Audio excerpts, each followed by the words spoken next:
Welcome back to Reviews and Rankings with Robby Sobel. Today I'll be taking a look at George A. Romero's 1978 vampire film, Martin. But first, we'll take a quick look at the history of vampires in cinema and what led Romero to create Martin. The modern vampire has been a staple in film for nearly 100 years. But it was its introduction in written form that planted the seed for the rise of the vampire in the world of cinema just a few decades later. In 1887, author Bram Stoker released his gothic horror novel Dracula, which introduced the world to a character that would eventually go on to become a fictional icon. In 1921, the Hungarian silent film titled Dracula's Death was released, though it has since been considered a lost film despite unverified reports to the contrary. 1 year later, the classic silent film Nosferatu was released, but due to legal issues with Bram Stoker's estate, the term vampire was changed to Nosferatu, and Count Dracula was changed to Count Orlok, the title character played by actor Max Schreck.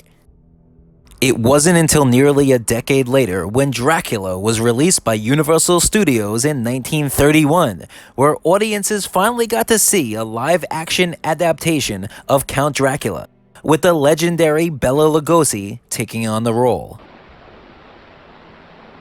I am Dracula. The film's success helped kick into gear the Universal classic monsters that have become an iconic subgenre of film, which also includes Frankenstein, the Wolfman, and the creature from the Black Lagoon. In the years that followed, several other vampire films would be released, including from Hammer Horror with Christopher Lee donning the cape. Dracula even saw himself dabbling in the blaxploitation subgenre with the 1972 release of Blackula, starring William Marshall. However, it wasn't until the 1980s and early 1990s when various vampire films came onto the scene that stole the spotlight, including The Lost Boys, Near Dark, John Carpenter's Vampires, and From Dusk Till Dawn.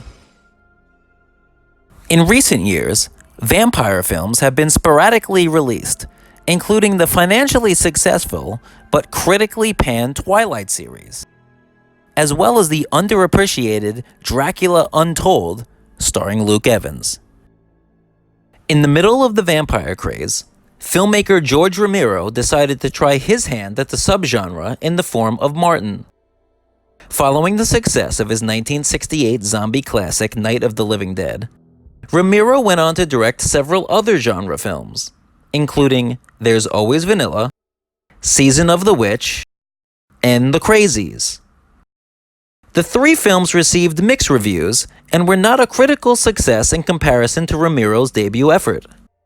Despite this, Romero put pen to paper in 1977 on Martin and delivered his vision of the vampire subgenre 1 year later in 1978.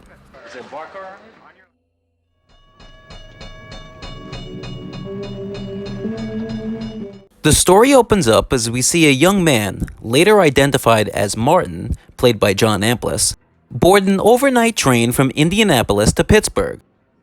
During the late night hours, Martin locates a woman he noticed from earlier in the trip, sedating her with a syringe full of various narcotics before slicing her wrist with a razor blade and drinking her blood.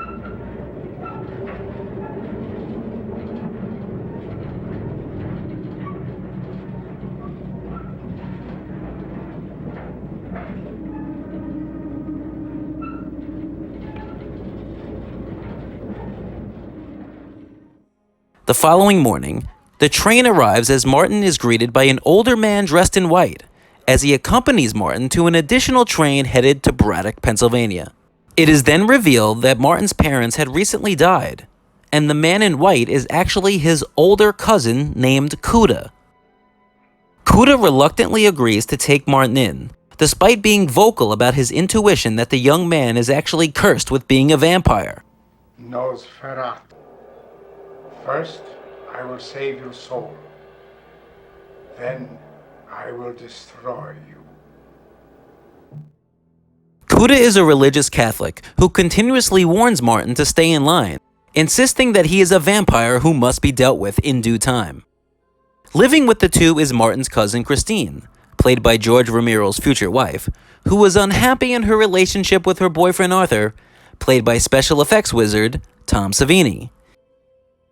For him. In the weeks that follow, Martin begins working at Cuda's butcher's shop, where he delivers food to the locals, all while resisting urges to attack several of the women, including a lonely housewife named Mrs. Santini. In there. During this time, we see Martin having mysterious visuals as his memories are viewed to the audience in monochrome, while he seduces women in a violent and sexual nature, similar to what occurred during the overnight trip on the train. In an attempt to deal with his visions and urges, Martin calls into a local radio station to anonymously explain himself, as well as clarify that there are no real vampires with magic. Things only seem to be magic. There is no real magic. There's no real magic ever. Despite his best efforts, Martin caves and follows a woman from the butcher's market back to her home, where he believes she would be alone and without her husband. Unfortunately for Martin, the woman is there with the man she has been having an affair with, as chaos ensues before he is able to slip away.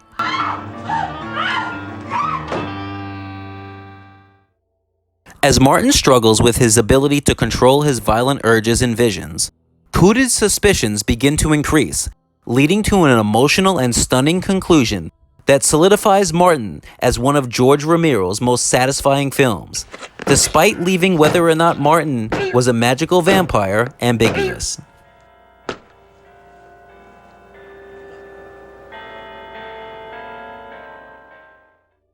Following its release, Martin received positive reviews from critics, but was not a financial success as its distribution was limited. The film was shot on a reported budget of $250,000, but producer Richard Rubinstein has since gone on the record to confirm that the budget was actually closer to just $100,000. Romero shot the film on location in Pittsburgh, Pennsylvania, just as he had with his previous efforts. The cast and crew were made up mostly of local actors and friends, including John Amplas as Martin, who would later appear in smaller roles in future Romero films like Dawn of the Dead, Day of the Dead, and Creepshow. In a small role, Romero even cast himself playing a priest that isn't as hard on Martin as Cuda would like. With a runtime of 95 minutes, Romero's original cut for Martin ran for 165 minutes, as he wanted to present the film in black and white, just as he did with Night of the Living Dead. After a disagreement with Rubinstein, the shorter color cut was released and debuted at the Cannes Film Festival in 1977, before receiving its wide release in May 1978. Before passing away in 2017, George Romero cited Martin as his favorite of all of his own films, and was clear in whether or not Martin was a traditional vampire with powers, or just a young man who had a lot of issues. That very, very intriguing. And Martin he's a guy, he's a kid. I think he's a mixed up kid. I don't think he's a vampire in the supernatural sense at all, but he's a mixed up kid. He calls this radio show all the time, and he's very truthful. He's always telling the truth about it. And he says there's no magic. There is no magic.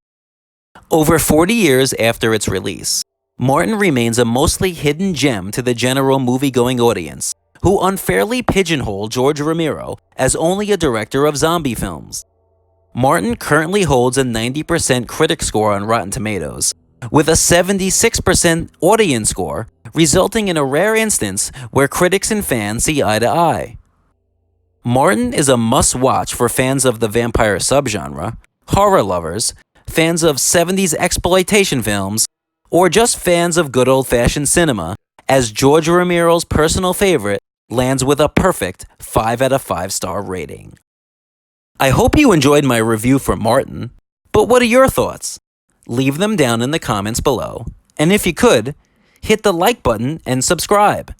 If you're on Instagram, you can follow me at Robby_upgrade. So let's keep watching movies, and thanks for checking out the channel.